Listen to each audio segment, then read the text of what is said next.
যে সনাতন ধর্ম পৃথিবীকে নেতৃত্ব দিয়েছে, আজকে সেই সনাতন ধর্মের অনুসারীরা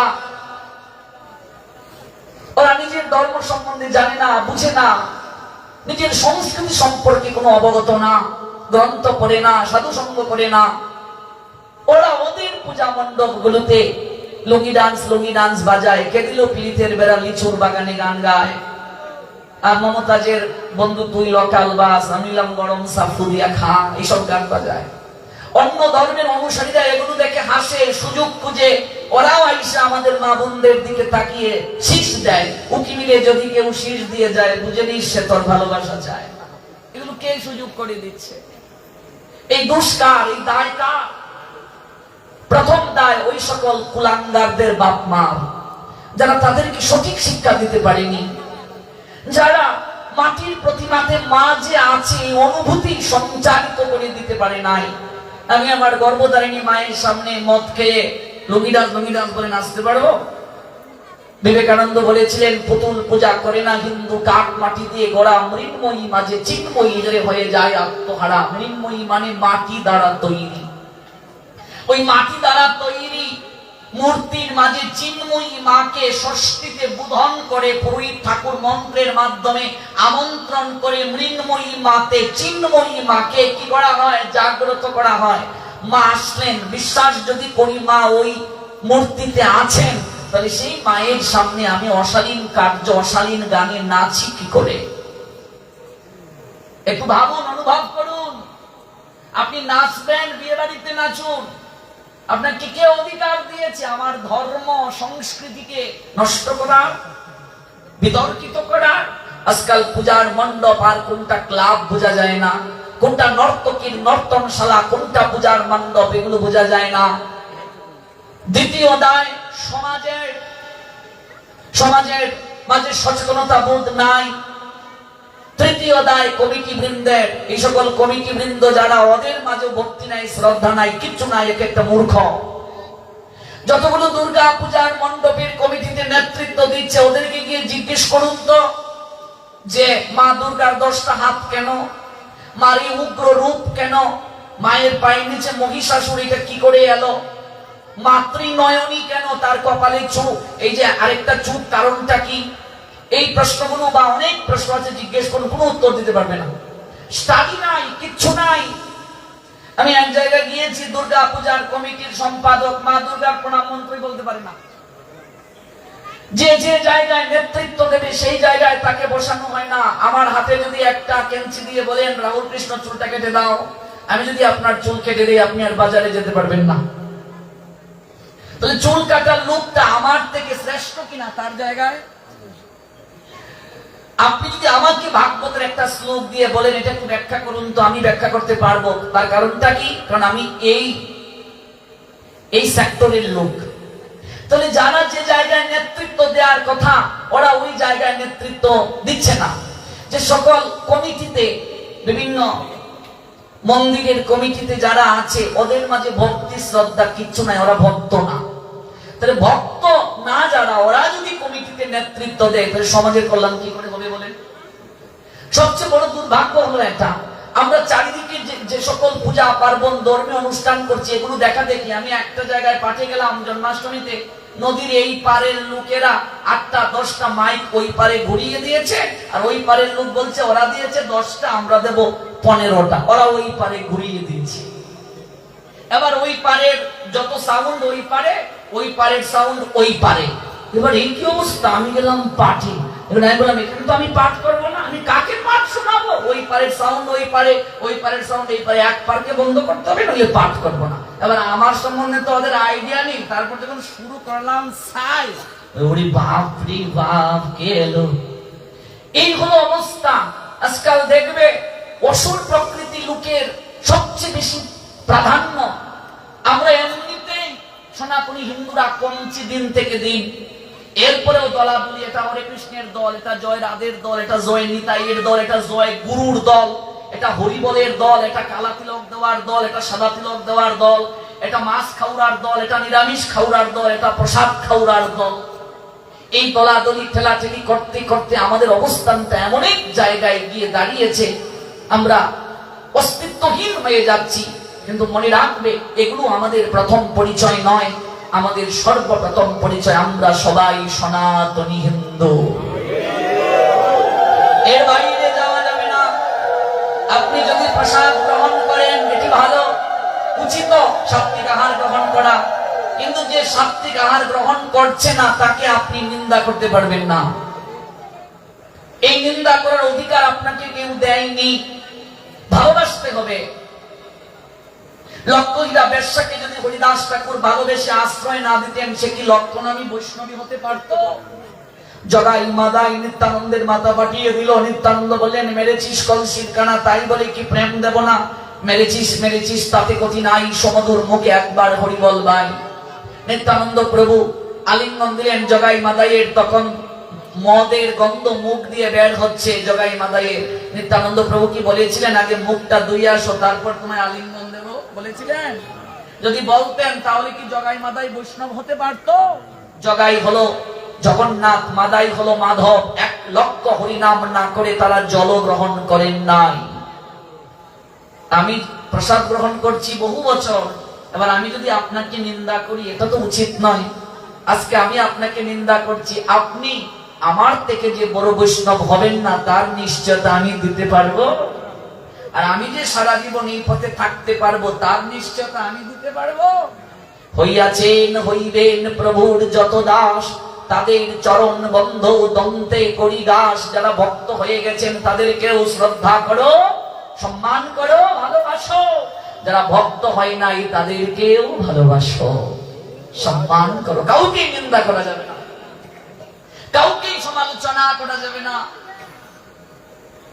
আমি যে কথাগুলো বলছি সেগুলো কিন্তু নিন্দা নয়, সচেতনতা। ভালো করে বুঝবেন, এই যে পুজোর বিষয়ে কথাগুলো বললাম এটা কিন্তু কারণ নিন্দা নয়। নিন্দার সংজ্ঞা কি?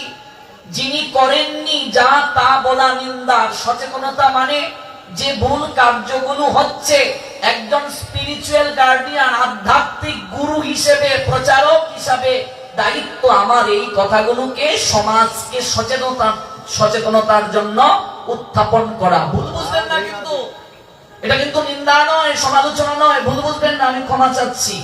আমাদের সমাজের চারিদিকে যা হচ্ছে এ থেকে আমাদের একটু বের হতে হবে, একটু সচেতনতা সৃষ্টি আমাদের মাঝে করতে হবে। আমার অনুরোধটা হলো, পুজোতে শ্যামা সঙ্গীত বাজান, ভক্তি সঙ্গীত বাজান, ভক্তিমূলক গান বাজিয়ে নাচুন, আনন্দ করুন। ধর্মীয় নাটকের আয়োজন করতে পারেন। দুর্গা পূজায় মা দুর্গার তত্ত্ব নিয়ে আলোচনার ব্যবস্থা রাখুন। চণ্ডী পাঠ, গীতা পাঠ, ভাগবত পাঠের ব্যবস্থা রাখুন। অন্যান্য অনুষ্ঠানের সঙ্গে ষষ্ঠীতে যদি 1-1.5 ঘন্টা ষষ্ঠীর মহিমা আলোচনা হয়, সপ্তমীতে, অষ্টমীতে, নবমীতে যদি এই তত্ত্বগুলো আলোচনা হয়, মানুষের মাঝে শ্রদ্ধা জাগবে কিনা? অন্যান্য অনুষ্ঠানের সঙ্গে আলোচনার ব্যবস্থা রাখুন। আজকাল অধিকাংশ জায়গায় দেখা যায় সনাতনী হিন্দুদের মাঝে আমরা নিজেরা তো ধর্ম পালন করি না, কিন্তু কেউ ধর্ম পালন করতে চাইলে আমরা নিন্দা করি, সমালোচনা করি, মারামারি কাটাকাটি পর্যন্ত হয়ে যায় পদ নিয়ে। কোন একটা মদন মোহন মন্দিরে গিয়েছিলাম, বাংলাদেশের কোন একটা জেলার নাম বলবো না, কোষাধ্যক্ষ কে হবে এই নিয়ে মামলা চলছে আদালতে। এবার আমার কাছে আসছে, আপনি একটা কিছু বলুন। আমি বললাম, এত এত পদ থাকতে ওই কোষাধ্যক্ষ পদটা নিয়ে মামলা কেন? লক্ষ্মীর ভান্ডার যেটা, এটা নিয়ে তো মামলা চলছে, আসলটা নিয়ে মামলা। তাহলে যে মন্দিরে কোষাধ্যক্ষের পদ নিয়ে মামলা চলে, যে কোষাধ্যক্ষ হবে সে মদন মোহনের সেবা করার জন্য আসবে না, সে নিজের পেট সেবার জন্য আসবে।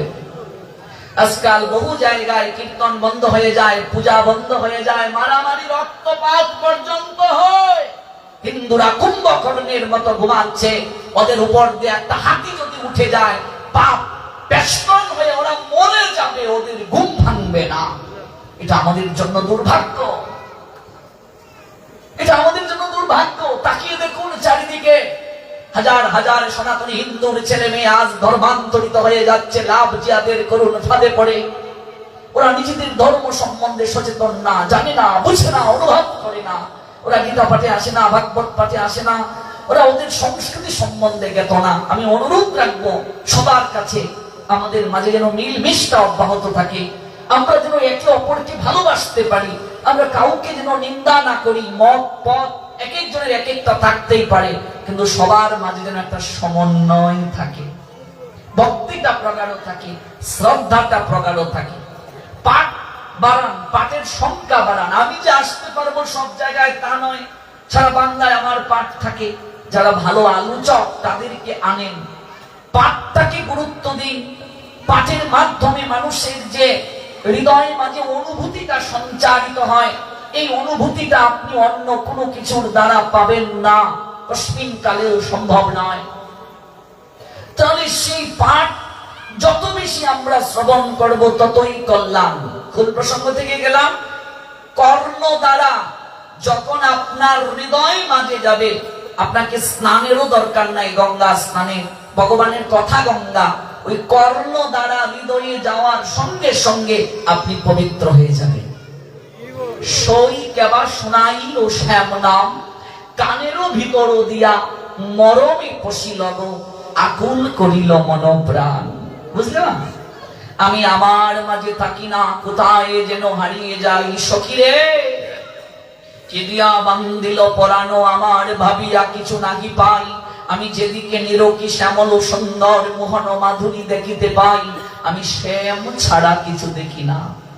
সখীরে ত্রিবঙ্গ ভঙ্গিম রূপ, বংশীদারী অপরূপ, রসময় গুণনিধিশালী। বর্ণ নব জলধর শিরে শিখে পিচ্চবর, অলকা তিলক শোভা পায়।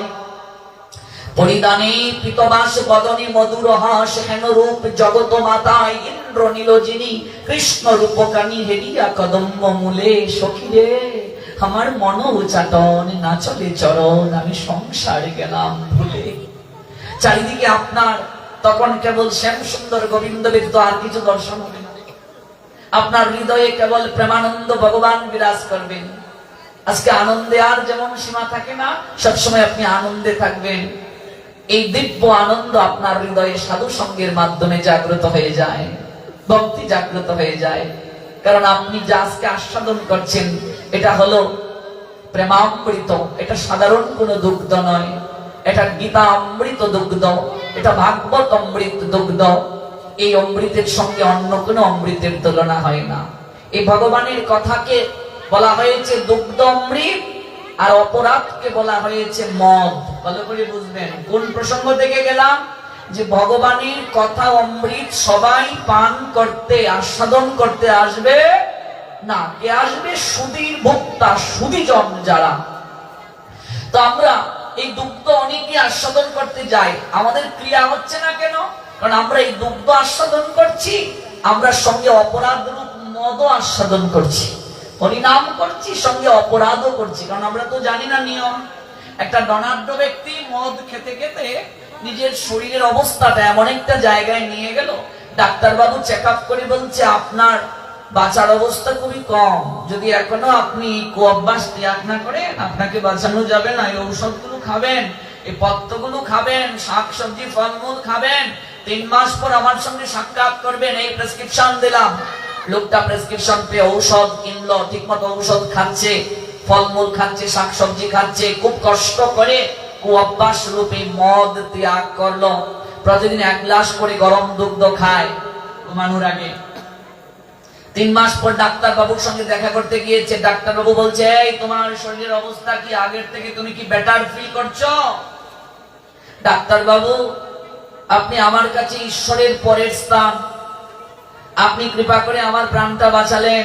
আমি আগের থেকে অনেক ভালো, আমি ঠিক মতো ঔষধ খাচ্ছি, আমি ফলমূল খাচ্ছি, শাকসবজি খাচ্ছি, 1 গ্লাস গরম দুগ্ধ ঘুমানোর আগে প্রতিদিন খাচ্ছি। ও ডাক্তার বাবু বলো, আমার একটা জিজ্ঞাসা ছিল, বলবো? হ্যাঁ বলো। আমি তো আগের থেকে অনেক ভালো, প্রতিদিন 1 গ্লাস গরম দুগ্ধ ঘুমানোর আগে খাচ্ছি। আচ্ছা, এই যে প্রতিদিন 1 গ্লাস গরম দুগ্ধ খাচ্ছি ঘুমানোর আগে, এই গরম দুগ্ধের সঙ্গে কি আমি 1 চামচ মদ মিশিয়ে খেতে পারবো? ডাক্তারবাবু বলছেন, আরে হতচ্ছাড়া, কদিন আগে জমদূত টেনেছিল একদিকে, আমি টানছিলাম আরেকদিকে। টানতে টানতে তোকে রেখেছি, হয় দুধ খা নইলে মদ খা, মদ। আমাদের অবস্থাও তাই, আমরা দুধও খাচ্ছি, মদও খাচ্ছি। বুঝতে পারছো কথাটা মা? পাঠও চলছে, কথাও চলছে, খাওয়াও চলছে, সব চলছে, লাভ হবে না। অশ্রদ্ধা ধনা পুরুষা ধর্মস্য অশ্ব পরন্তপ অপ্রাপ্য মাম নিবর্তন্তে মৃত্যু সংসার বর্তনী। শ্রদ্ধাহীন ভাবে যারা ধর্ম যাজন করে তারা কোনোদিন আমায় পাবে না। নিবর্তন্তে মৃত্যু সংসার বর্তনী। যখন ভগবানের কথা শুরু হয়ে যাবে, যদি পারো জলটাও গ্রহণ করো না 2 ঘন্টা সময়। শরীর খারাপ লাগলে জল খাও। আর কি, পাঠ শুরু হয়ে গেলে তিলক আদি দেওয়া যাবে না, বন্ধ। এগুলো সব পাঠের আগে। আরতি আদিও গৌণ। হরিধ্বনি দিয়ে শুরু হলো, যদি পারো সম্পূর্ণ করে যাও তাহলে সর্বোত্তম কৃপা পাবে।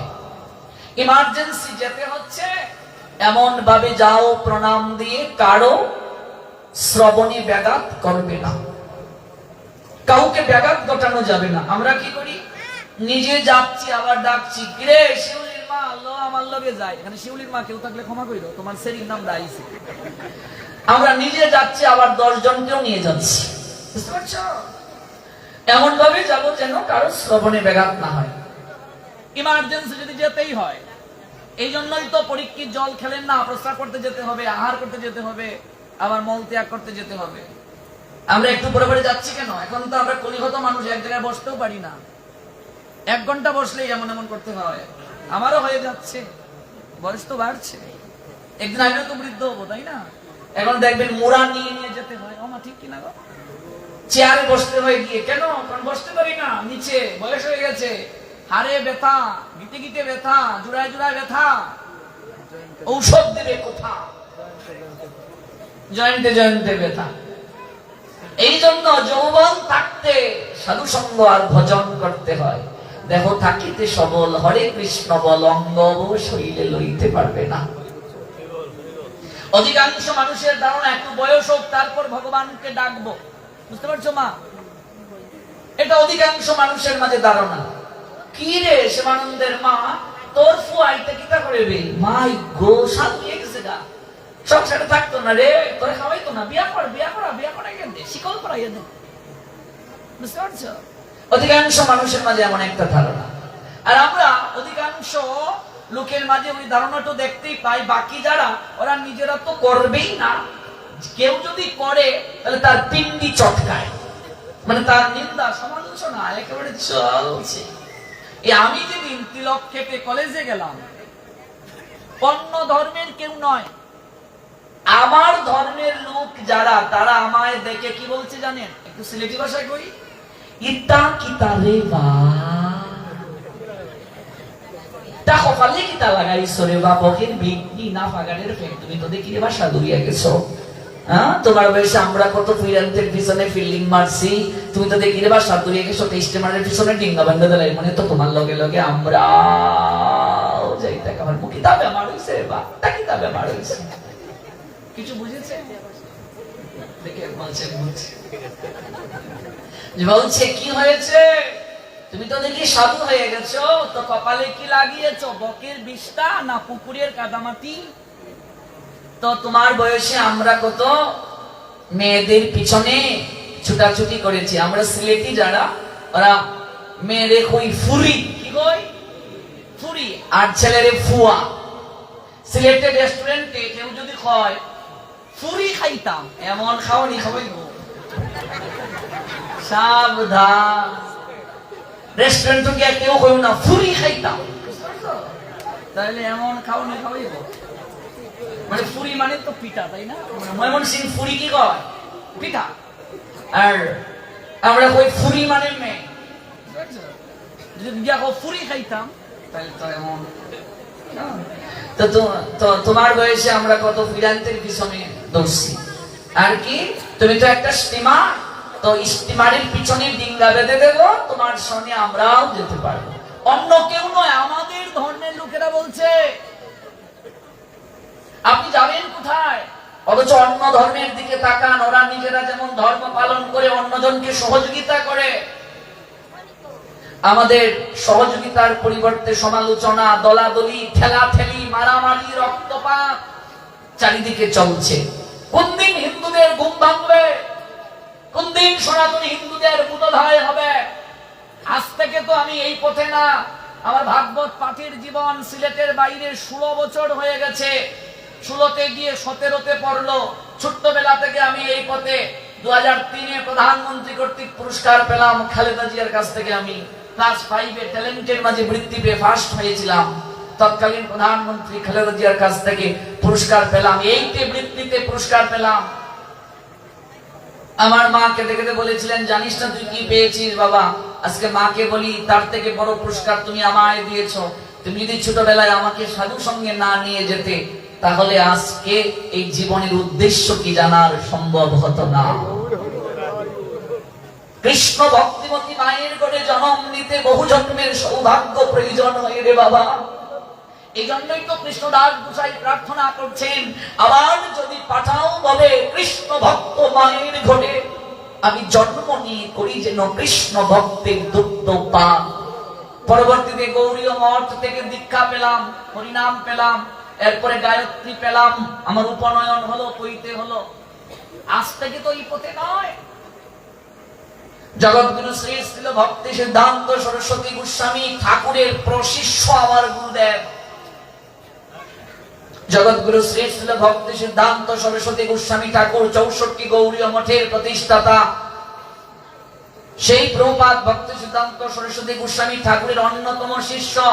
নিত্যলীলায় প্রবিষ্ট অষ্টোত্তর শত শ্রী শ্রীল ভক্তি কুসুম শ্রমণ গোস্বামী আমার পরম গুরু। ঢাকা বিক্রমপুর জমিদারের সন্তান ছিলেন। তৎকালীন বিলাত ফেরত 4টা ডিগ্রি নিয়ে এমবিবিএস ডাক্তার। বিয়ের দিন রাতে তিনি পালিয়ে চলে গিয়েছিলেন। আর তার শিষ্য আমার গুরুদেব। এই যে আমার দীর্ঘ জীবন, ভক্তি জীবন, হাজার হাজার সাধু বৈষ্ণব মহাত্মা মহাজনের সঙ্গ করার সৌভাগ্য হয়েছে।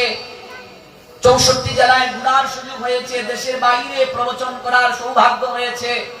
কিন্তু সবচেয়ে যে দুর্ভাগ্যের কথাটা আপনাদের কাছে জানাচ্ছি, সেটি হলো আমরা ধর্ম প্রতিপালন করতে অলস। হিন্দুদের হাত হয়ে গেছে 3টা, একটা বাম হাত, একটা ডান হাত, আর একটা অজু হাত। অজুহাতটা অনেক লম্বা। কি গো মা, একটু জপমালাটা নাও। জপমালা কি করে নেব? কত কাজ সারাদিন। মাগো একটু কার্তিক মাসটা শুরু করো, দামোদর ব্রতটা সামনে, পুরুষোত্তম মাস, জ্যৈষ্ঠের 1 তারিখ থেকে শুরু করো। বাবারে একটু প্রসাদ গ্রহণ করো। বাবারে দায়িত্ব শেষ হয়েছে না বাবা, শরীর বিয়া দিয়াই তারপর দেখবাই শুরু করবো। এক মাসিমাকে বলেছিলাম, ও মাসিমা, সপ্তাহে একটা বার বন্ধ থাকে শুক্রবার, একটু গীতা পাঠে আসতে পারো না মন্দিরে? মাসিমা বলে উঠলেন, বাবারে সামনের ফাল্গুনে আমার সেনাটার বিয়া। সেনার বিয়া দিয়া তারপরে 1 সপ্তাহ মিস হইতো না, তোরা লোকেই থাকবো দেখিস, গীতা পাঠে মিস হইতো না বাবা। ফাল্গুনে ঘটা করে ছেলেরে বিয়ে দিল, জ্যৈষ্ঠে আবার দেখা। কি গো মাসিমা, সেরারে ঘটা করে বিয়া দিলা, গীতা পাঠে আও না কেন? এবার মাসি কইতেছে, বাবারে কইস না আর বাবা, তুই যে কইসলে দায়িত্ব মরার আগেও শেষ হয় না, ঠিকই কইছস বাবা। ইচ্ছা আসলো শাশুড়ি হইব, কলিযুগ নতুন বউ হইয়া গেছি। আমার বৌমা স্কুলে যাইব, ঘুম থেকে উঠিয়া রান্না কইরা তারে দিয়া পাঠাইন লাগে, দুপুরের খাওয়ানটাও টিফিন বক্সে দিয়া দেওয়া লাগে। সারাদিন তাই স্কুল কইরা রাত্রে আয়, ক্লান্ত হইয়া যায় না, সাহস পাই না বৌমারে কইতাম, বৌমা রান্নাটা বুয়াও, সাহস পাই না। হ্যাঁ বলছি, মাসিমা মাত্র তো তুমি কাজের লোক হলে, কয়দিন পর তুমি হবে বানর। মাসিমা কই, এটা কি বললা?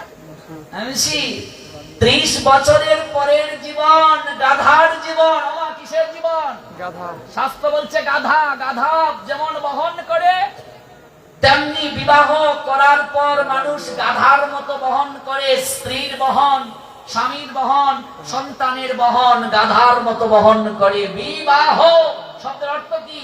বিশেষ ভাবে ভার বহন করা। বিবাহ শব্দের অর্থ ভার বহন করে কে? গাধা।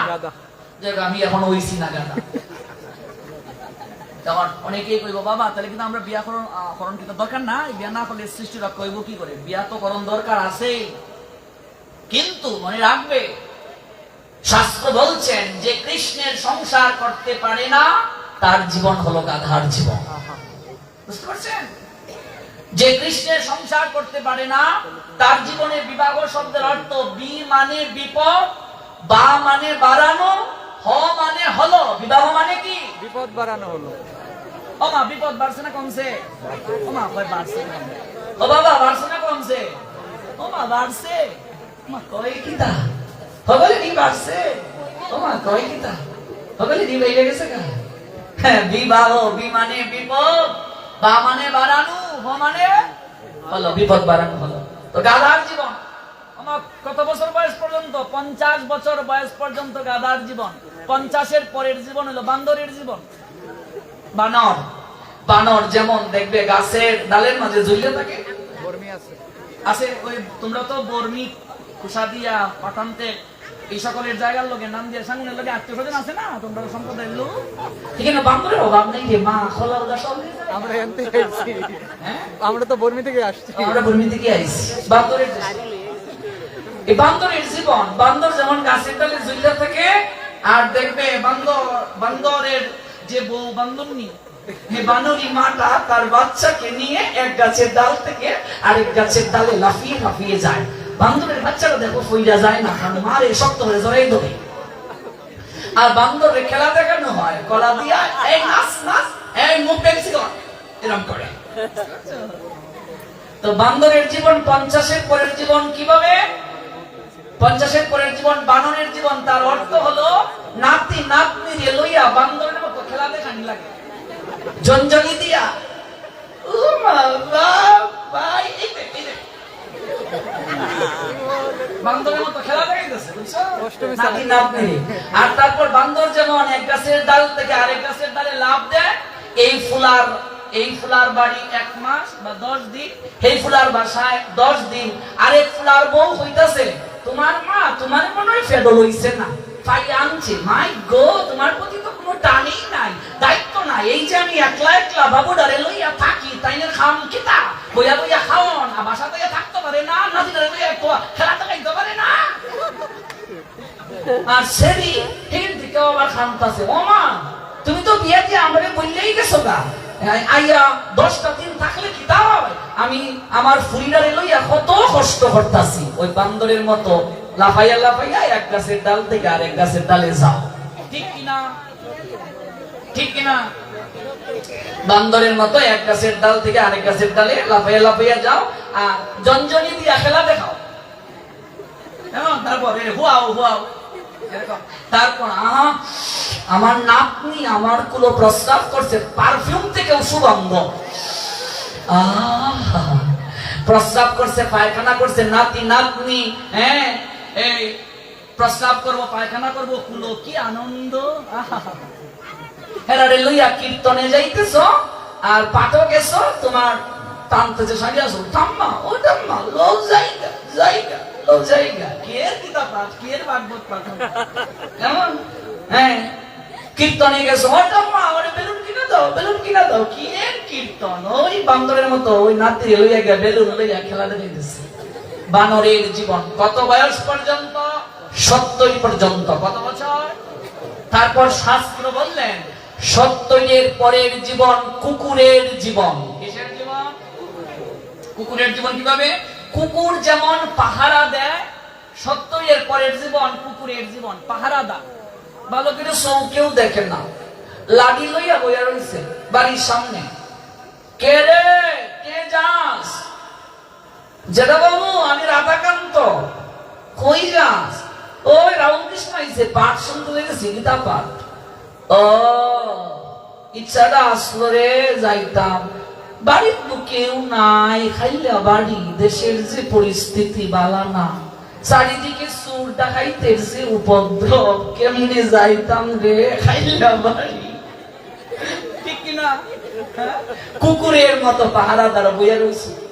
বৌমা আর তোমার ফুয়া দুর্গা পূজায় ছুটি পাইছে, তার আগে থেকে হানিমুন, আর তুমি কুত্তা কুত্তুমি পাহারাদার, খাইলা বাসা, তুমি এগুলো দেখাশোনা করো। এই জীবন, বুঝলে? এগুলো করতে করতে মরার আগেও দায়িত্ব শেষ হয় না। ভগবানকে ডাকা হয় না, জপমালাও নেওয়া হয় না, দামোদর মাসও হয় না, কৃষ্ণ প্রসাদ গ্রহণ হয় না, আরতিও হয় না। যেদিন চুল পাকলো, দাঁত পড়লো, ভালো করে চোখে দেখি না, কানে শুনি না, সবার কাছে যেদিন মূল্যহীন, একেশ পাকিবে, দন্ত নড়িবে, সম্বল হবে তোমার লাঠি, পুত্র পরিজন সকলে বলবে এই জঞ্জাল মরলেই বাসি। কেউ যখন আর ভালোবাসে না, তখন মন্দিরে গিয়ে প্রণাম দিয়ে গোবিন্দের কাছে কান্নাকাটি করে বলি, গোবিন্দ তুমি ছাড়া আমার আর কেউ নাই। ছোটবেলা 3 ছেলে ঝগড়া করে, মা আমার, মা আমার, আমি মার কোলে ঘুমাইমু, আমি মার কোলে ঘুমাইমু, ঠিক কিনা? মারে লইয়া খাজ্জা করে, খাজ্জা বুঝো? আমরা সিলেটিরা ঝগড়া কই খাজ্জা, তোমরা কি না কও? কাটজাই করে। তোমরা লাগে দেখো আমরা মিলাছি গো। ও মা কই কিতা 3 ফুয়া 3 সেরা, তোমরা তো অনেকে মনে সেরা সেরা কয়, ফুতো কয়, খাজ্জা করতেছে মা আমার, মা আমার, মা আমার লগে থাকবো। আর বুড়া বয়স 3 সেরা খাজ্জা করে, মা তোর, মা কিতা আমার একলা নি, আমি একলা বলতাম, একলা সেবা করতাম, এখন রথ হইয়া গেছে গা, মা তোর মা, তোর মা, তোর মা। আর ছোটবেলা আমার মা, আমার মা, আমার মা, ঠিক কিনা? 3 বউ কাজ্জা করতেছে, তোমার একলা দায়িত্ব, বাকি 2 ভাই তোমার মা বাপের দায়িত্ব নেয় না কেন? সারা জীবন কুত্তা হইলে, কুত্তুনি হইলে, বান্দর হইলে, বান্দরনি হলে, গাদা হলে, গাদি হলে, নিজের জন্য কি করলে? গৌর প্রেমানন্দে নিজের জন্য কি করলে মা? একটিবার চোখ বন্ধ করে বিবেককে প্রশ্ন করো তো, যদি 3টা দিন আমি বিছানায় পড়ে যাই আমায় কে দেখবে? একটু প্রশ্ন করো তো আমার শেষের দিনটা কেমন হবে? একটু প্রশ্ন করো তো আমি কি নিয়ে যাব? আমি যে বাড়ির সম্বল আজও জোগাড় করতে পারলাম না। ভবের ঘাটে নিয়ে যেদিন দাঁড়াবো, পারের করি তো আজও আমার জোগাড় হয়নি। সারা জীবন দায়িত্ব কর্তব্য পালন করতে করতে এমন একদিন সময় হবে তুমি চলে যাবে, কিন্তু কি নিয়ে যাবে? বিচারের কাঠগড়ায় যেদিন দাঁড়াবে কি জবাব দেবে? তাই মা মনে রাখবে, 50 বছর বয়স পর্যন্ত গার্হস্থ্য জীবন, 50-এর পর বউকে সংসার বুঝিয়ে দিয়ে শাস্ত্র বলছেন প্রত্যেক পিতামাতাকে বানপ্রস্থের জন্য প্রস্তুতি নিতে হয়। অর্থাৎ 100 দিনের মাঝে 75 দিন থাকবে সাধু সঙ্গে তীর্থে ধামে, 25টা দিন সন্তান বউ নাতির খবর নেবে। বউকে ছেলেকে বলবে তোদের জন্য তো অনেক দায়িত্ব পালন করেছি বাবা, এবার আমাদেরকে একটু বিরক্ত না করে সুযোগ দে, যেন ভগবানের নামটা নিয়ে সুস্থ শরীরে জগৎ থেকে যেতে পারি। মারে সংসার কত বিচিত্র বুঝবে মা, যদি 3টা দিন বিছানায় পড়ে যাও, রথ অচল হয়ে যায়। যে ছেলেটাকে না খাইয়ে খাও না, রাস্তার দিকে দাঁড়িয়ে থাকো, কবে সন্তানটা আসবে তুমি তার মুখে অন্ন তুলে দেবে, সেই সন্তানটাও কদিন টানবে তোমায়, তোমার পুত্রবধূ কদিন তোমায় টানবে। এই জন্য সময় থাকতে ভক্তের সঙ্গ ধরো, জপমালায় প্রতিদিন হরিনামের অভ্যাস করো, 2 মালা করেই শুরু করো, 2 মালাই তোমাকে একদিন 16 মালায় নেবে। সব সময় প্রসাদ পেতে পারছো না, বিশেষ তিথিগুলো পালন করো। রবিবারে মাছ মাংস খেও না, বৃহস্পতিবারে খেও না, অমাবস্যায় খেও না, পূর্ণিমায় খেও না, একাদশীর আগের দিন, একাদশীর দিন, একাদশীর পরের দিন আর সংক্রান্তি, এই তিথিগুলোতে মাছ মাংস খেও না। ধীরে ধীরে চেষ্টা করো, তারপর কার্তিক মাসে দামোদর ব্রত করো, পুরুষোত্তম ব্রত করো। এইভাবে অভ্যাস করতে করতে দেখবে একদিন আহার শুদ্ধ হয়ে যাবে, প্রসাদ প্রাপ্তির সুযোগ হয়ে যাবে। গৌর প্রেমানন্দে। বৃহস্পতিবারে মাছ মাংস খেলে লক্ষ্মী হারা হবে। বৃহস্পতিবার লক্ষ্মীবার, দেবগুরু বৃহস্পতির নামে। সংসারে লক্ষ্মী যদি হারা হও, ব্যবসা বাণিজ্য চাকরি বাকরিতে একটার পর একটা সমস্যা লেগে থাকবে। বৃহস্পতিবারে বলছো এসো মা লক্ষ্মী বসো করে, আমাদের ঘর রাখো আলো করে, আর পেঁয়াজ রসুনের গ্রান হচ্ছে, মা লক্ষ্মী থাকবে না। রবিবারে পৃথিবীর জন্ম, সত্যযুগের প্রথমবার রবিবার, রবিবারে গীতার জন্ম। সকল সৎকার্য রবিবারে হয়। রবি মানে সূর্য, সূর্যদেবের নামে রবির কিরণ আমাদের জীবনে প্রয়োজন। সূর্যদেব যদি বিরাট বাজন হন, কোনোদিন ভালো থাকতে পারবে না।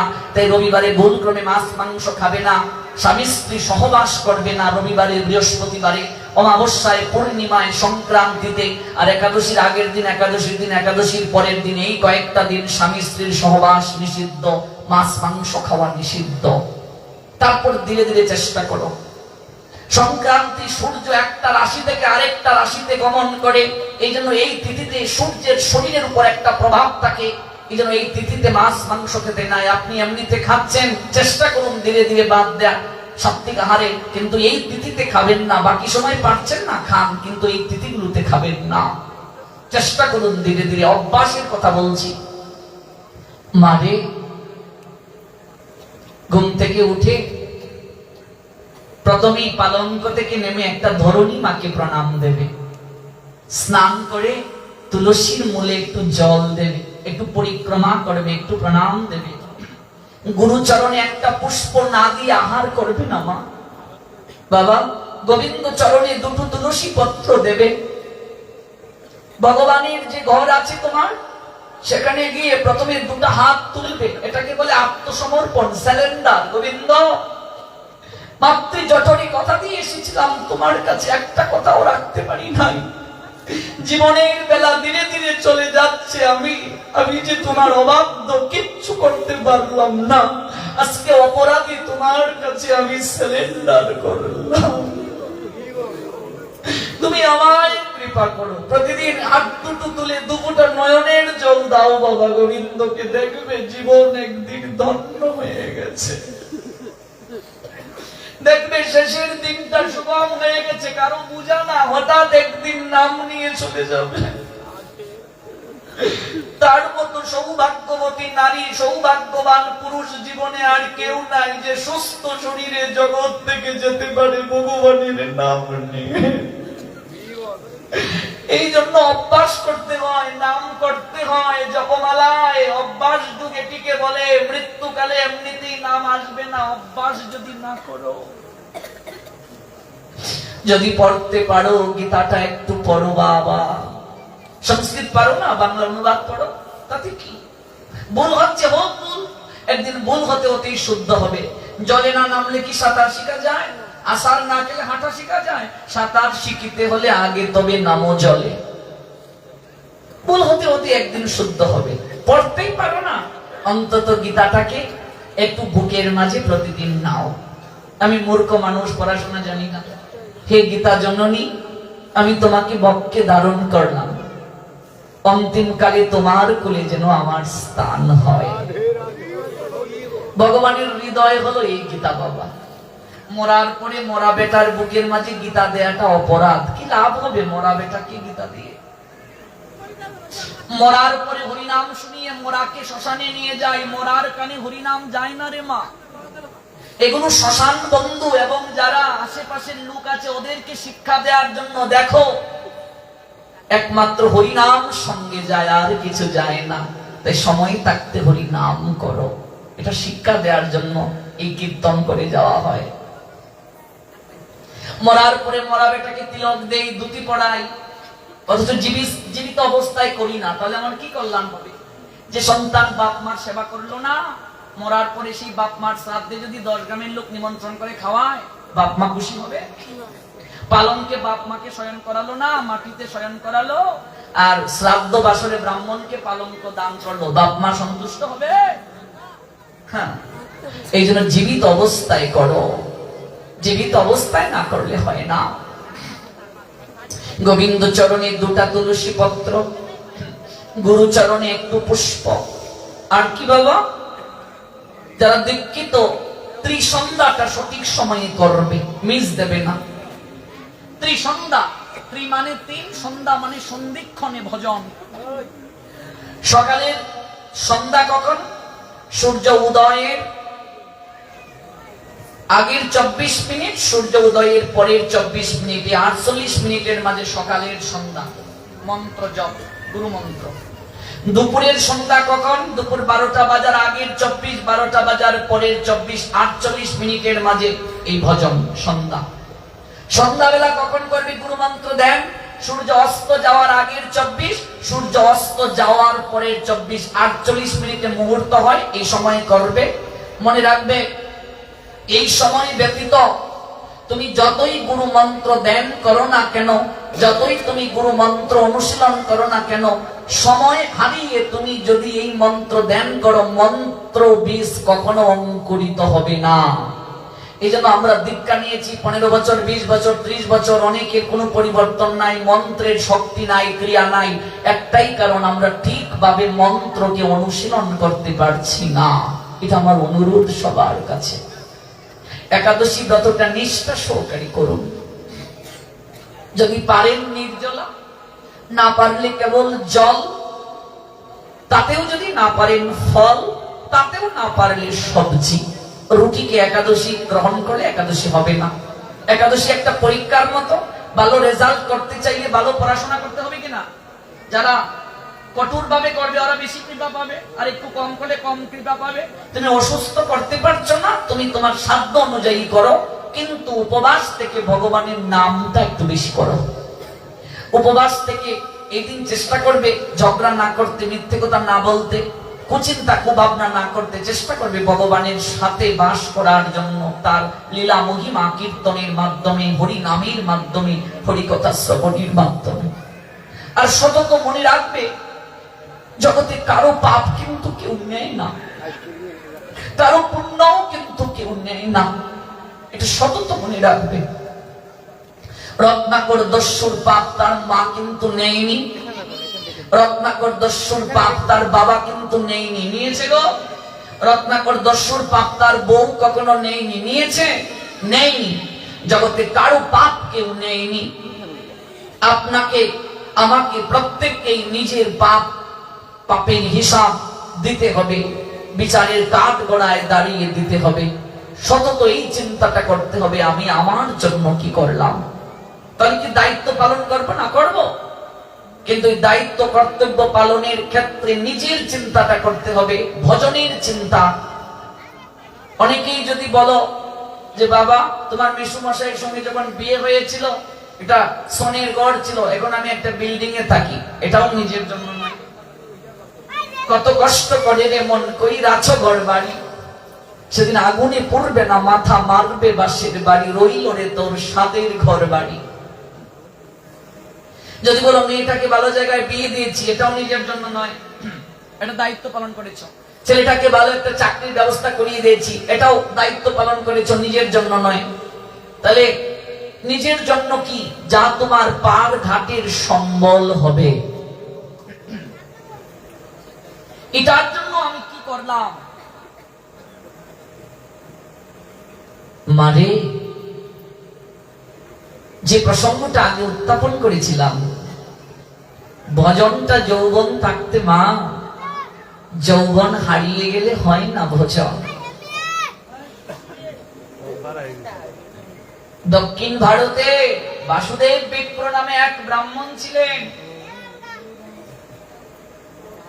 তিনি সতত চিন্তা করতেন, আমার সন্তানেরাই তো আমার আপনার জন, আমার স্ত্রী আমার আপনার জন, ওরাই তো আমাকে দেখবে, ওরা ছাড়া জগতে আর আপনার কে?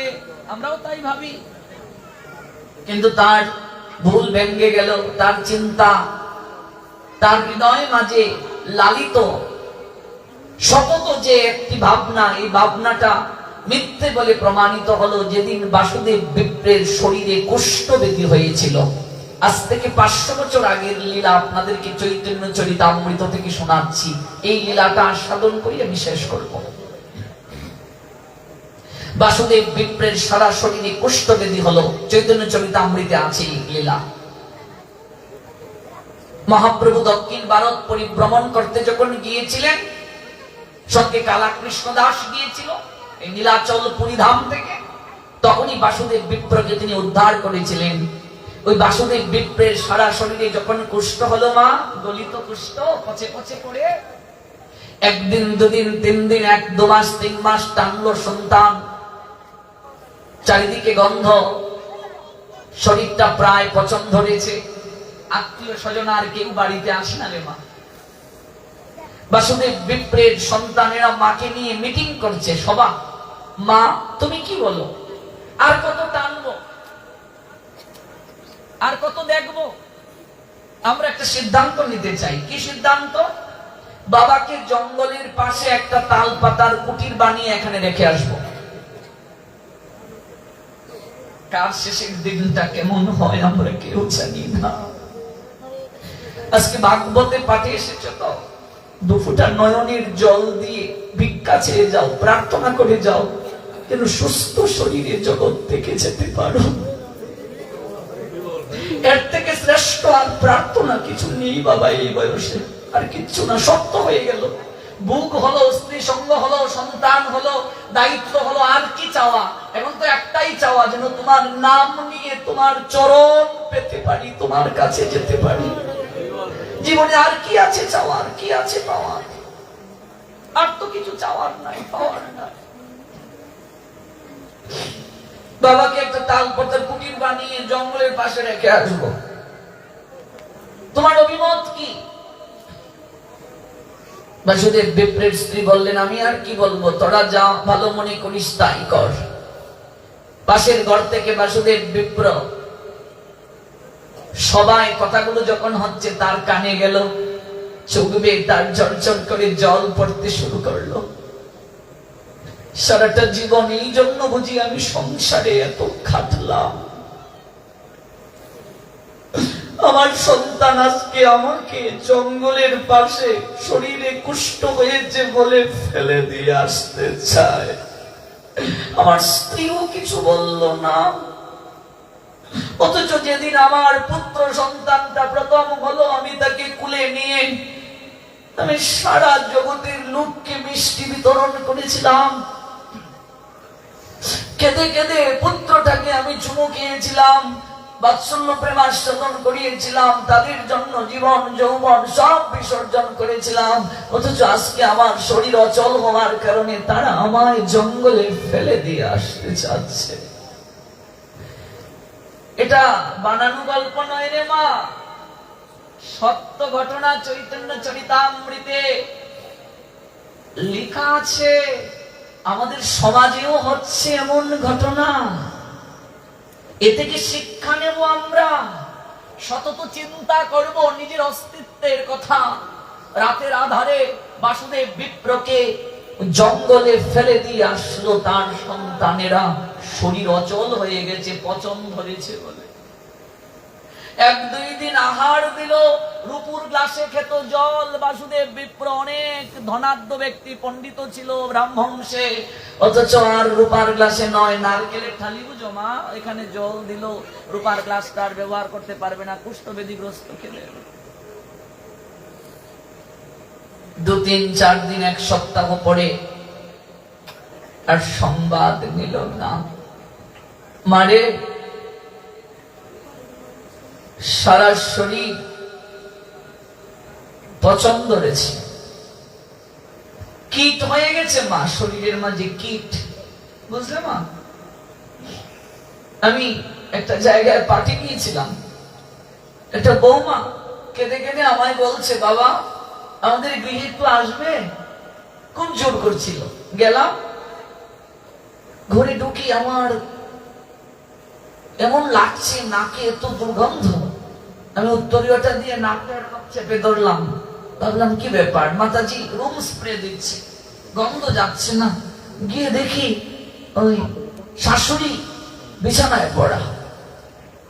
ওমা, কাঁঠাল ভাঙলে, আম কাটলে বড় বড় মাছি দেখেছো বসতে? ওই ঘা হয়ে গেছে তো শরীরে, পচন ধরেছে, বড় বড় মাছি বসেছে ঘাড় মাঝে, নাড়াবার শক্তি নাই।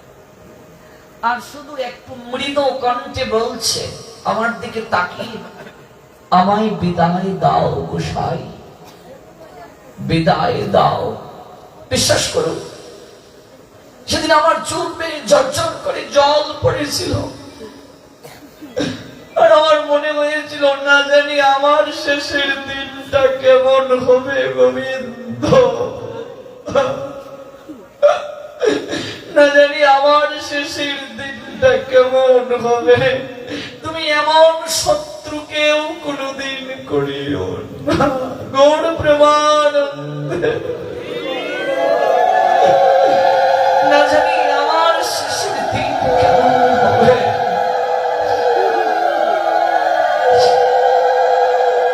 সংসার সংসার বলে মিশে গেল কাল, লাভ না কিছুই হইল, ঘটিল জঞ্জাল। কিসের সংসারে ছায়াবাজি প্রায়, ইহাতে মমতা করি বৃথা দিন যায়।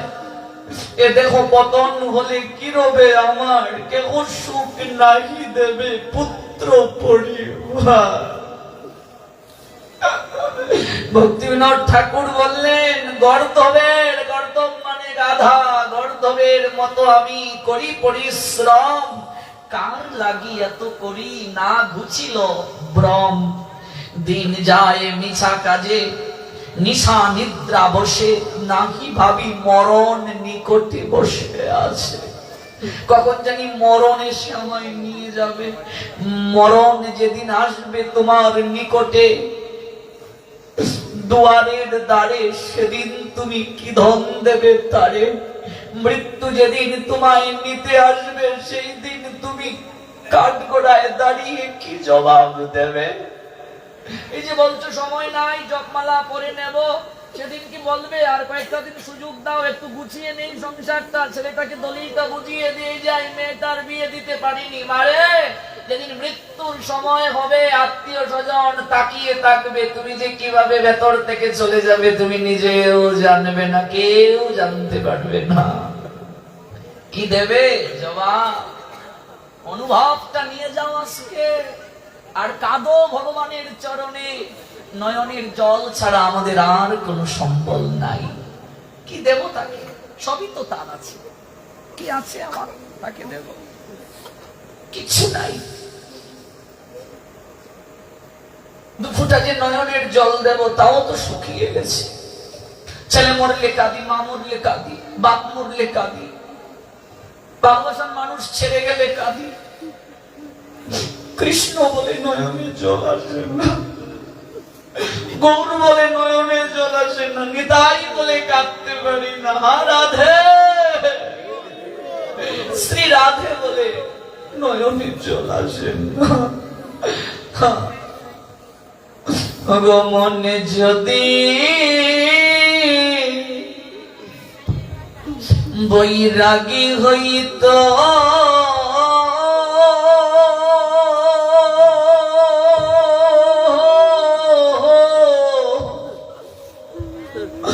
কৃষ্ণ নামটি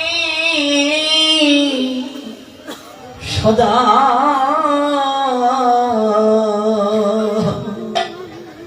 সদাই লইত গো, আমার মন যদি। মহাজন কাঁদছে, নরে মন একবার বৈরাগী হতে পারিস না? বৈরাগী হয়তো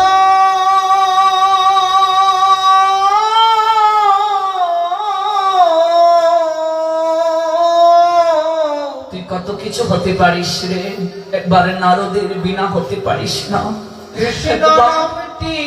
বৈরাগী হতে পারিস না? তাহলে তুই সতত কৃষ্ণ নাম নিতে পারবি। সদা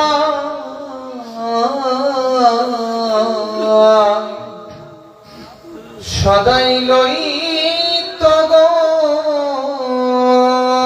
বৃন্দাবনে একটা পাহাড় আছে, চরণ পাহাড়। ও মা, পাথরগুলো গলে গিয়েছিল রে মা, গোবিন্দের বংশীর ধ্বনিতে। কৃষ্ণ নামে পাথর গলে গেল, অথচ সেই কৃষ্ণ নাম, সেই কৃষ্ণ কথায় আমাদের মন পাষাণ গলে। এমন মধু মাখা গৌর প্রেমানন্দে কৃষ্ণ নামে মন্ত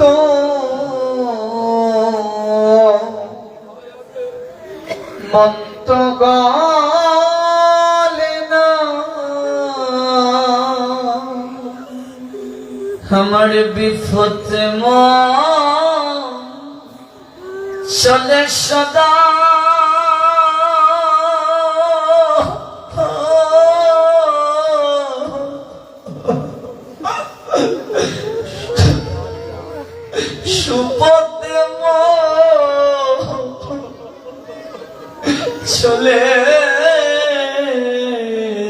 চলে না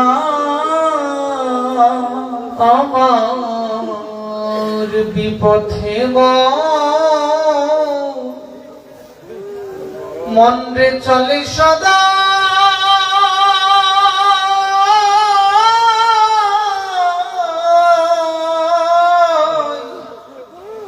সুপথে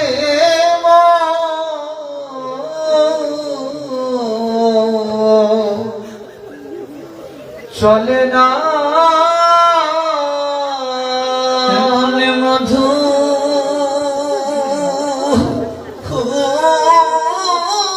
মাখা কৃষ্ণ নামে আমার মন্ত মজে না এমন মধু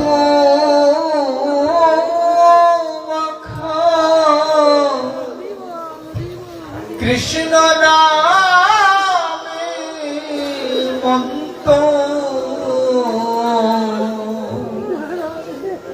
মন্ত মজে না এই মধুমাখা কৃষ্ণ নাম কৃষ্ণ কথায় পাষাণ গলতে পারে। পদকর্তা বললেন নামে পাষাণ গলিতে পারে, মন পাষাণ তো গলে না। আমার নামের গুণে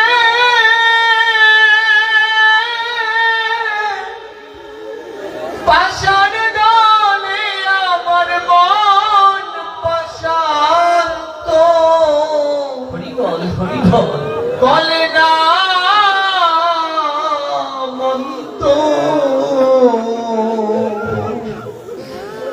মন্ত মজে না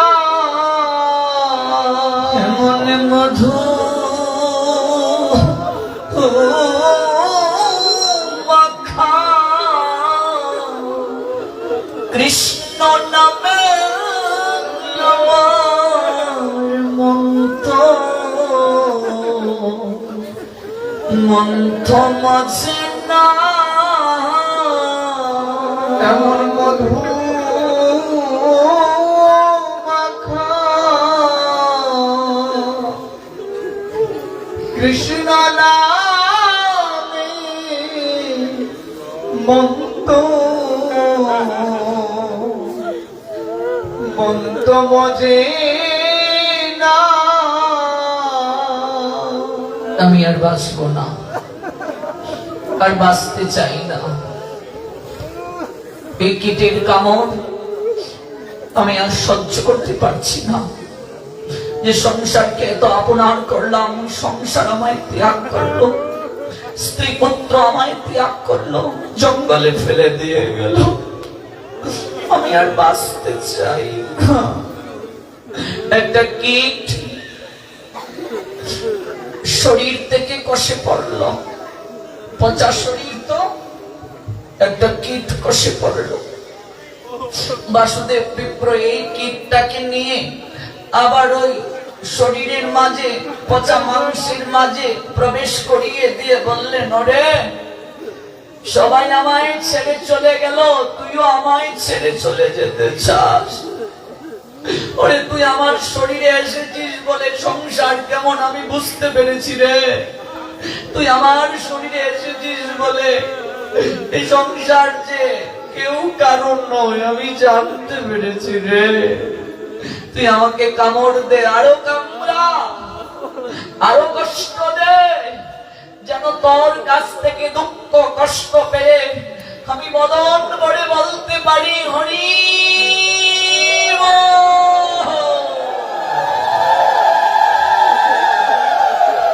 তুই আমায় আরো দুঃখ দে, আমায় আরো কষ্ট দে, আরো যন্ত্রণা দে, আমি বাঁচব না রে। ঠিক সেই সময় পাশ দিয়ে কয়েকজন ভক্ত যাচ্ছে। তোমরা কোথায় যাচ্ছ গো? আমরা যাচ্ছি কুর্ম বিপ্রের গৃহে। ওই গৃহে একজন সন্ন্যাসী এসেছেন, তার নাম শ্রীকৃষ্ণ চৈতন্য মহাপ্রভু। তিনি খুব করুণাময়, পরম দয়াল, তার কাছে গিয়ে কত অন্ধ চোখে আলো পেল, কত পঙ্গু চলার শক্তি পেল। আমরাও যাচ্ছি তার কৃপা পাওয়ার জন্য। জগতের লোক তাকে ভগবান বলে গো। বাসুদেব বিপ্র বলছেন, তোমরা যাচ্ছ, আমায় সঙ্গে নিয়ে যাও না ভাই। আমি যে বড় কাঙ্গাল, আমার যে জগতে কেউ নাই। আমি একটু আগে চিন্তা করেছিলাম আমি দেহ ত্যাগ করব, প্রাণ বিসর্জন দেব, আমি বাঁচব না। কিন্তু তোমরা যে আমাকে আশার আলো জাগালে, আমি মরলে একবার শ্রীকৃষ্ণ চৈতন্য মহাপ্রভুর চরণ দর্শন করে মরতে চাই। আমায় একটু নিয়ে চলো না ভাই, একটু মহাপ্রভুর দর্শনে নিয়ে চলো। বাসুদেব বিপ্র ছুটছেন। কুর্ম বিপ্র, গৃহে আছো ভাই? কে? আমি বাসুদেব বিপ্র। আমি বড় কাঙ্গাল, কুষ্ঠব্যাধিগ্রস্ত। তোমার গৃহে নাকি শ্রীকৃষ্ণ চৈতন্য গৌর হরি মহাপ্রভু এসেছেন। কোথায় তাকে লুকিয়ে রেখেছো? একটিবার বের করে দাও না। শুনেছি তিনি নাকি কাঙ্গালের ঠাকুর, যার জগতে কেউ নাই, তিনি তাকে কৃপা করেন। আমার তো কেউ নেই, কোথায় তাকে রেখেছো?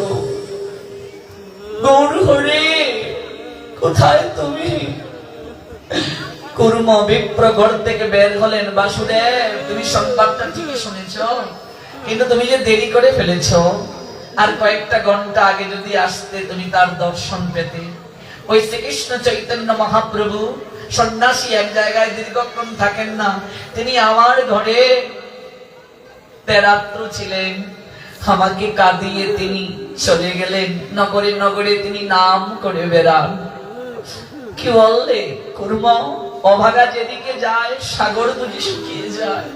আমি এলাম, তার দেখা পেলাম না, তার চরণ দর্শন হলো না। আমি এতটা পাপী, আমি বাঁচতে চাই না কুর্ম। তিনি কোথায় দাঁড়িয়েছিলেন তোমার আঙ্গিনায়, একটু দেখিয়ে দাও না ভাই। কোথায় তার চরণ ধুলি পড়েছে, আমি ওই জায়গায় একটু ধুলাই গোড়াগড়ি দেব। কোথায় তিনি দাঁড়িয়েছেন? আঙ্গিনায় গড়াগড়ি দিয়ে কুর্ম বিপ্র ভাবলেন, আমি আর বাঁচতে চাই না, নদীতে ঝাঁপ দিয়ে আমি মরব। মরেই তো যাব, যাওয়ার আগে একটু তার নামটা নিয়ে যাই। শুনেছি তিনি পরম দয়াল, তাই ডাকছেন গৌর হরি।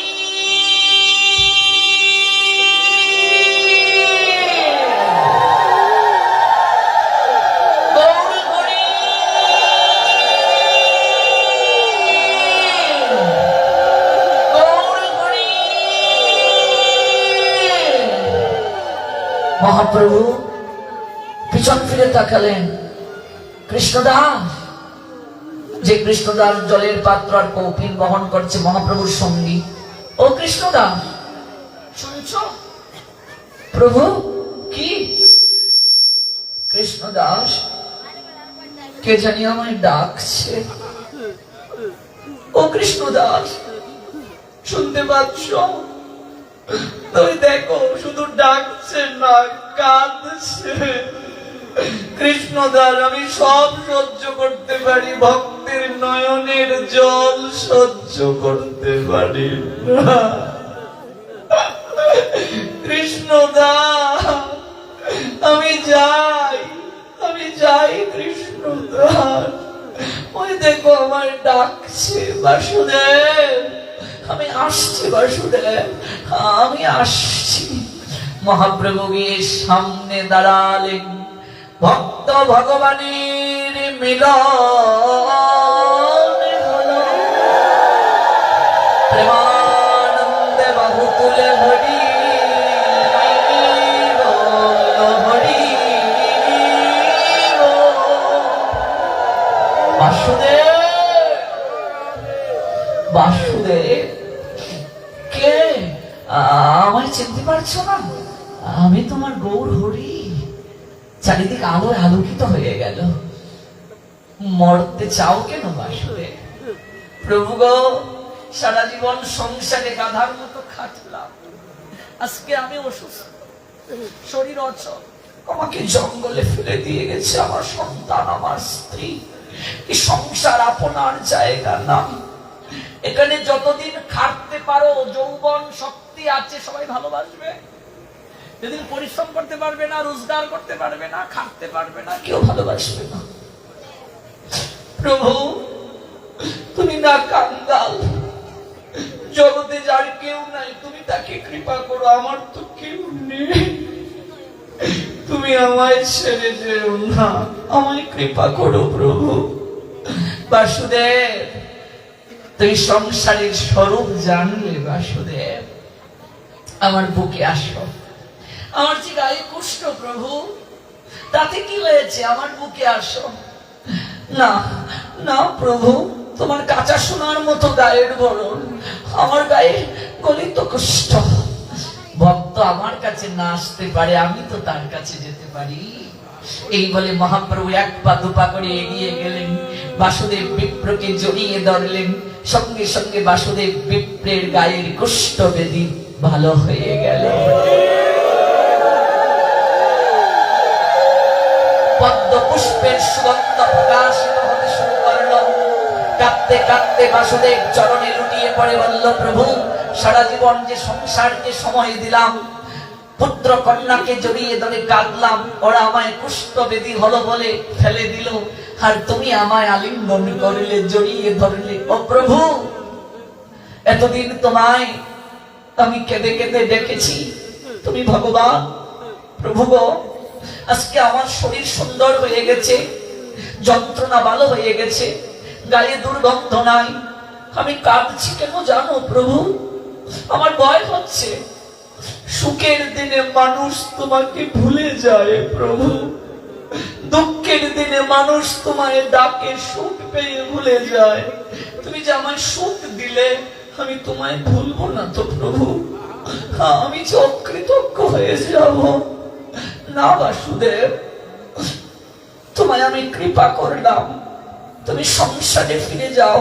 না প্রভু, যে সংসার আমায় ত্যাগ করলো, আমি সংসারে আর যাব না। আমি অনেক সংসারকে দিয়েছি, অনেক দায়িত্ব পালন করেছি, যা সম্পদ আছে ওরা চলতে পারবে, বাকিটা জীবন আমি তোমার শনে হরিনাম করে কাটিয়ে দিতে চাই। আমাকে তোমার সঙ্গে নিয়ে চলো। বাসুদেব বিপ্র বৈষ্ণব হয়ে গেলেন। মারে, সারা জীবন দায়িত্ব পালন করতে করতে মরার আগেও দায়িত্ব শেষ হবে না রে মা। সংসার এতটাই বিচিত্র বাবা, অনেক তো করলে, এবার নিজের জন্য কিছু করো। আর কদিন থাকবে? জীবন বেলা পূর্ব গগন থেকে পশ্চিম গগনে ঢলে পড়ছে, না জানি কার ডাক এসে যায়, আমরা কেউ জানি না। মহাপ্রভু সবাইকে কৃপা করুন, আমরা যেন তার কৃপা লাভ করতে পারি, আমরা যেন তার নামটা নিয়ে জগৎ থেকে যেতে পারি। তিনটা অনুরোধ রেখে আলোচনা শেষ করব। প্রথম অনুরোধ, আপনারা প্রতিদিন স্নান করে তুলসীকে স্নান প্রণাম পরিক্রমা করবেন, ধরণী মাকে প্রণাম দেবেন, সূর্য প্রণাম দেবেন, গুরুচরণে পুষ্প, গোবিন্দ চরণে তুলসী, ত্রিসন্ধ্যা আহ্নিকটা ঠিকভাবে করবেন, তুলসী পরিক্রমা 4 বার করবেন। দ্বিতীয় অনুরোধ, যারা একাদশী করেন ভালো, আরেকটু যত্ন সহকারে করুন। ফল খেয়ে করলে জল খেয়ে করার চেষ্টা করুন, জল খেয়ে করলে নির্জলা করুন, আর যারা সবজি খান তারা ফল খেয়ে করার চেষ্টা করুন। ধারাবাহিকভাবে তো আমাদের অগ্রসর হতে হবে, হঠাৎ করে তো আর আমরা যেতে পারবো না, একটু একটু করে অগ্রসর হব। যারা করে নাই, যে কোনো একাদশী থেকেই শুরু করো, যে কোনো একাদশী থেকেই একাদশী শুরু করো। 8 বছর হয়ে গেলেই বাপ মার দায়িত্ব সন্তানকে ব্রত পালনের জন্য বলা, এটা আমার অনুরোধ। তৃতীয় অনুরোধ, আপনারা জপমালাটা নিন, 2 মালাই শুরু করুন, পারেন না 1 মালা করুন, কিন্তু সময় নাই মা। জপমালাটা নিন, আমাদের কাছেও কয়েকটা আছে, যাদের দরকার সুদম করে দিয়ে যাবো, কালকে আমরা 10টায় চলে যাবো, এর ভিতরে নিতে পারবে। অন্তত 2 মালা করে শুরু করো হরিনাম, দেখবে জীবন ধন্য হয়ে যাবে। আর সকাল দুপুর সন্ধ্যা একটু ভগবানকে প্রণাম দাও। সাধু বৈষ্ণব দেখা মাত্র প্রণাম দাও। এক হাতে প্রণাম দিও না, এক হাতে প্রণাম দিলে সকল পুণ্য নষ্ট হয়ে যায়। যদি হাঁটু গেড়ে প্রণাম দিতে না পারো, অন্তত হাত জোর করে প্রণাম দাও। যারা নিচু হতে পারো না, কিন্তু এক হাতে প্রণাম দেওয়া অপরাধ সনাতনী হিন্দুদের। আমি আবারও কৃতজ্ঞতা জ্ঞাপন করি সবার কাছে। আপনারা এত ধৈর্য সহকারে এতটা সময় ভগবানের কথা শ্রবণ করলেন, অহৈতুকী কথামৃত আস্বাদন করলেন। আপনাদের ভাগবতীর প্রতি টান আছে, ভক্তি আছে, নইলে তো আসতেন না, এত নীরব সহকারে শুনতেন না। আয়োজনকারী ভক্তদের প্রতি বিশেষ কৃতজ্ঞতা নিবেদন করছি। আপনাদের মঙ্গল হোক। আবার যদি কোনোদিন আসার সুযোগ হয়, আমরা দীর্ঘক্ষণ ভগবানের কথা শ্রবণ করব। কেউ উঠবেন না। মহাপ্রভুর একটা শিক্ষা আছে, 10-5 মিলি নিজ দাঁড়েতে বসিয়া কীর্তন করো সবে হাতে তালি দিয়া। এই হাত কেন দিয়েছেন? একটু তালি দিয়ে কীর্তন করবো। হাতে তালি দিলে হাতের রেখা পরিবর্তন হয়। হাতে তালি দিয়ে কীর্তন করলে পাপ পাকি দেহ বৃক্ষ থেকে চলে যায়। 2 মিনিট হাতে তালি দিয়ে কীর্তন করবেন, তারপর বাকি 3 মিনিট দাঁড়িয়ে কীর্তন করবেন। এখন কেউ উঠবেন না, একটু হাতে তালি দিয়ে কীর্তন করুন। শ্রী ভাগবতে আছে, চৈতন্য ভাগবতে 10-5 মিলি নিজ দাঁড়িতে বসিয়া কীর্তন করো সবে হাতে তালি। ভাগবতের দক্ষিণা ভক্তরাই আপনাদের কাছে যাবে, আপনাদের উঠতে হবে না, তাহলে বিশৃঙ্খলা হবে। যে যেখানে আছেন সেখান থেকে দক্ষিণা দান করবেন। 10-5 মিলি